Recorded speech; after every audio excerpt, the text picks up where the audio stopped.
Hey guys, Professor Bill, Comic Book University. Invaders, issue number 11. Damn good story. I'm going to tell you 5 things about this damn good story after we talk about the people who made this book. This issue is called Dead in the Water, Part 5. Writer is Chip Zdarsky. Artist, Carlos Magno and Butch Juice. Color artist, Alex Guimarães. And VC's Travis Lanham on letters. The cover is Butch Juice and Romulo Fierro Jr. Carlos Loud does the graphic design. Let's talk about number 1 on this list, and that is this damn good book. Okay, in actuality, Steve winds up getting pissed off.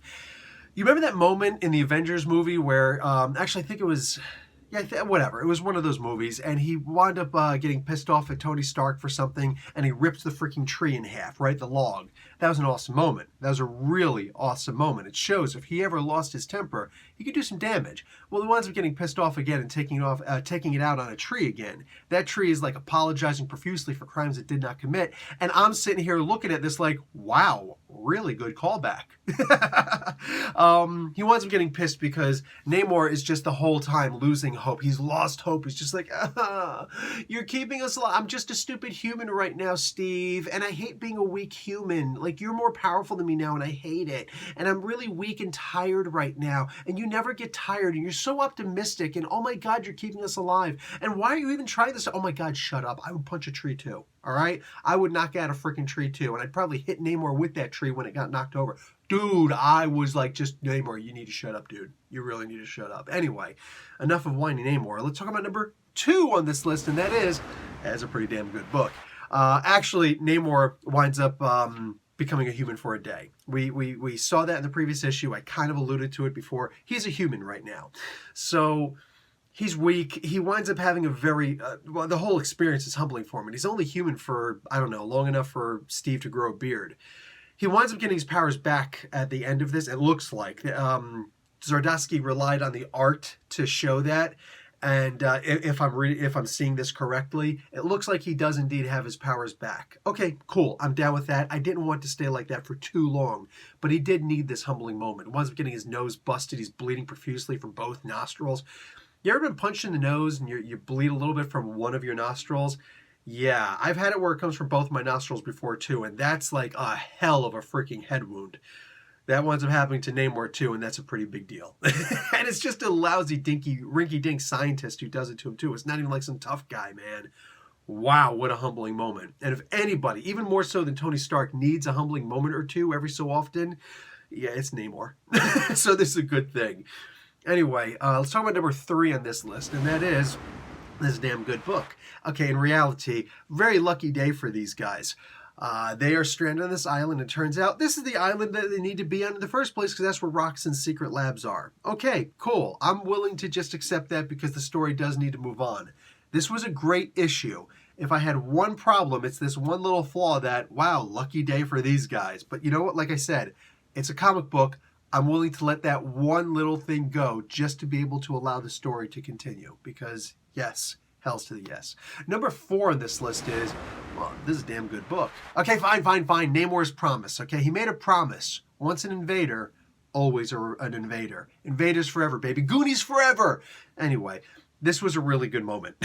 And I loved this, and we get to see the invaders show up at the end. You do know the 3 main characters that are mentioned in this book, right? That are supposed to be focused on in this book. And even though Bucky wasn't actually in the book any more than in memory, the idea is that he was still in this book. So this probably emphasized that more than any of the other issues so far in this 11-issue run.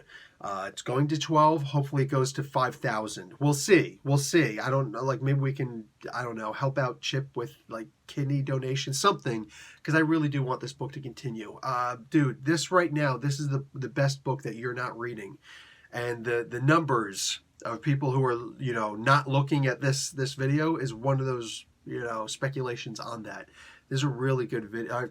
Of course, a good video. It's me. No, there's a really good comic book, and I really do wish that more people would share that knowledge. Share this video if it's easier for you, but definitely share the knowledge that this is a really good comic, all right? Signal boosters. We all need to be signal boosters. I can't be the only one. Anyway, guys, let's move on to number 5 on this list. I figured I'd switch it up a little bit and say that this is a damn good book. Okay, fine, Namor's heritage. We're going to just leave this as simple gets. There's a great moment here where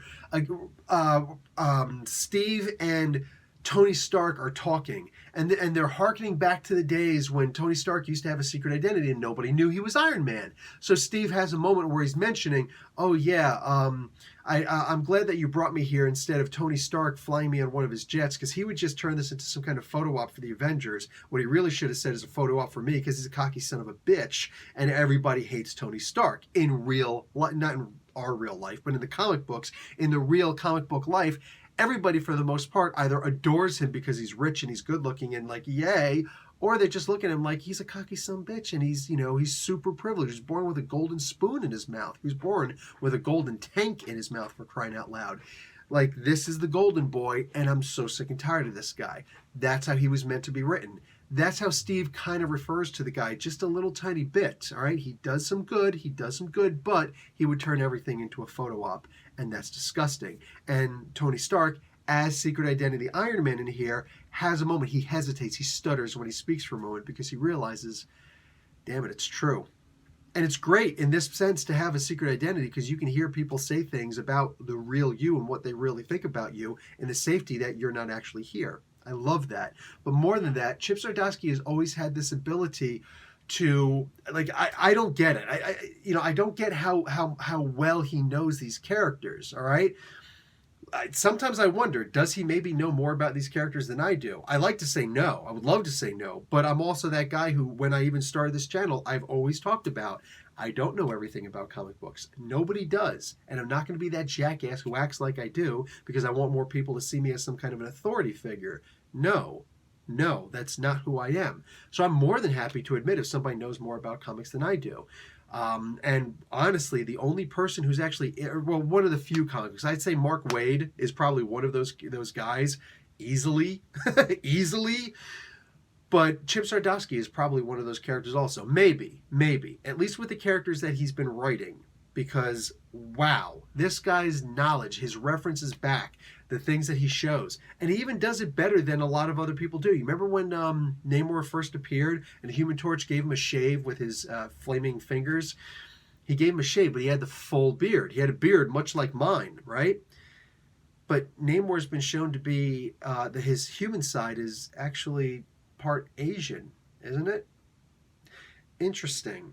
So he's actually got a more Asiatic sort of beard style in this.